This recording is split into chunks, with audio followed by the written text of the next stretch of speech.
Hi, I'm Graham and welcome back to Man vs Film. This is going to be a top 10 of movies that you can watch on Amazon Prime UK for the month of January 2018. So let's get started. Number 10, A Monster Calls. A story about a boy who feels very damaged, guilty and mostly angry. He struggles at school with bullies and pity looks from everybody, and at home with his mother's sickness. Will Connor overcome his problems? Will everything be okay? Will Connor be able to speak the truth? I'm not too sure what I expected with A Monster Calls when I sat down to watch it, but what I was given was a movie that is really rich with emotional content. It is about a boy struggling to come to terms with his mother's terminal illness, and he deals with it by creating or having a giant tree monster come to him to give him a kind of parable to help him deal with the situation in his life. It's very touching, it's very emotional, the special effects are fantastic and the tale is engrossing. It's truly one of these movies that just grabs hold of you and doesn't let go until it's devastated you by the end of it. Number 9, Riddick. Left for dead on a sun-scorched planet, Riddick finds himself up against an alien race of predators. Activating an emergency beacon alerts two ships, one carrying a new breed of mercenary and the other captained by a man from Riddick's past.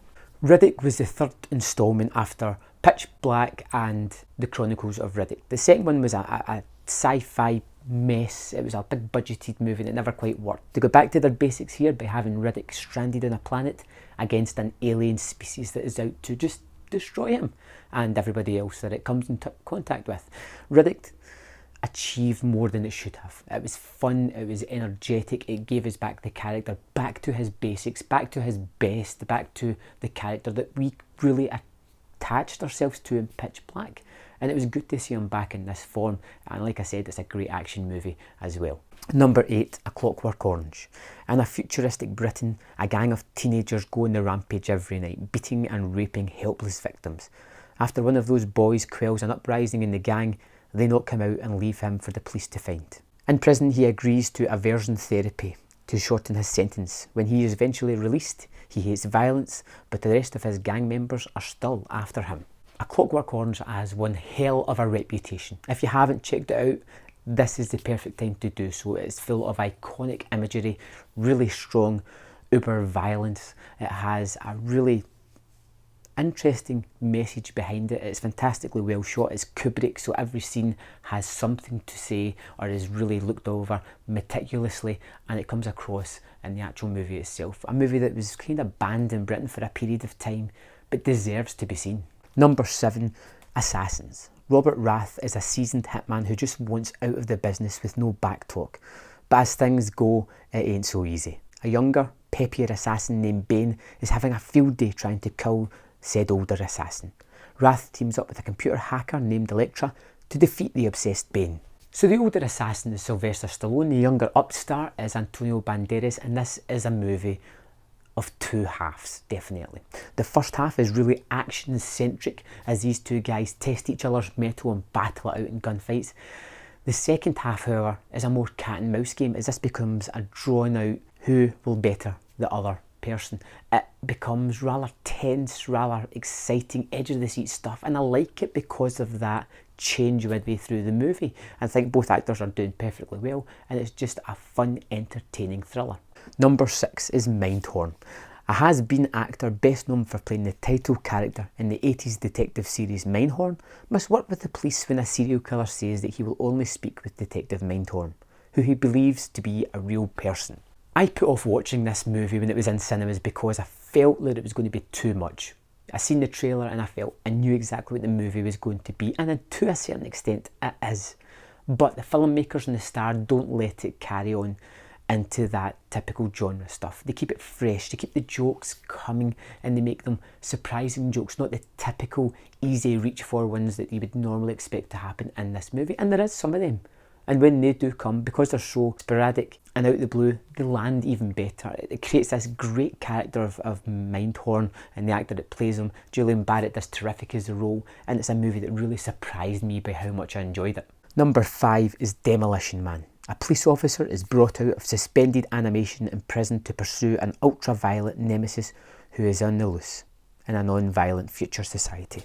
Another Sylvester Stallone movie, and one of my favourites of his. It's kind of bonkers, but it works so well because of the villain. You have Wesley Snipes as Simon Phoenix, this uber violent villain that is just causing havoc in this world that just doesn't know how to defend themselves against this type of person. They have to defrost Spartan, which is Sylvester Stallone's character, and his nemesis from the 90s to come and get him.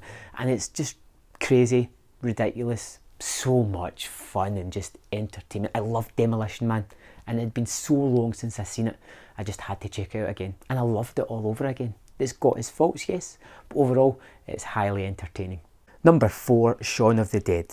A man decides to turn his disappointing life around by winning back his ex-girlfriend, reconciling his relationship with his mother, and dealing with an entire community that has returned from the dead to eat the living. The first part in the Cornetto trilogy, and my favourite if I really had to pick one, it is pitch perfect. For a debut by Edgar Wright, he just knocks everything out the park. You can tell that every angle has been thought over. There is a general love and homage to zombie movies, really strong connection there.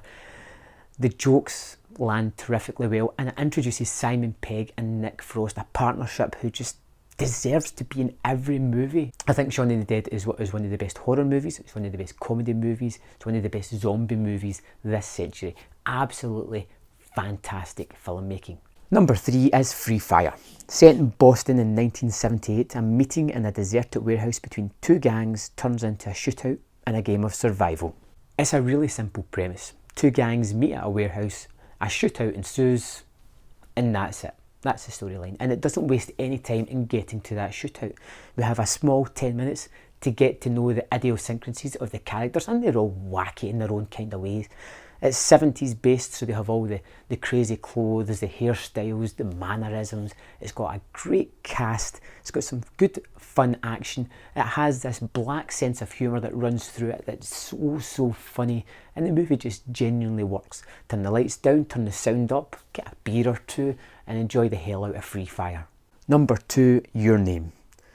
Mitsuha and Taki are complete strangers living separate lives until they suddenly switch places. Mitsuha wakes up in Taki's body and he in hers. This occurrence happens randomly and they must adjust their lives around each other. Yet somehow it works. They build a connection by leaving notes for one another until they wish to finally meet.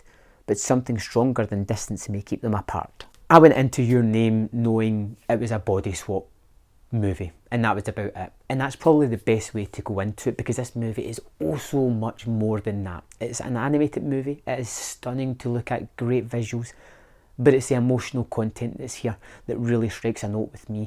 It has this first third where it just sets up the characters, Mitsuha and Taki, letting you know how they are, how this cohabitating a body kind of works for them and how they deal with it. And by the end of that first third, you're liking these two characters. They're really interesting, they're really fun, and then when the twist happens at the start of the second act, all bets are off. You're in this movie, you're excited, you're exhilarated, you're depressed, you're sad, you're hopeful. It puts you through the emotions just watching this movie. It's one that I recently just checked out on Amazon Prime, loved the hell out of it, went and instantly bought the Blu-ray because I want this, I want to own this, I want to watch it as many times as I can.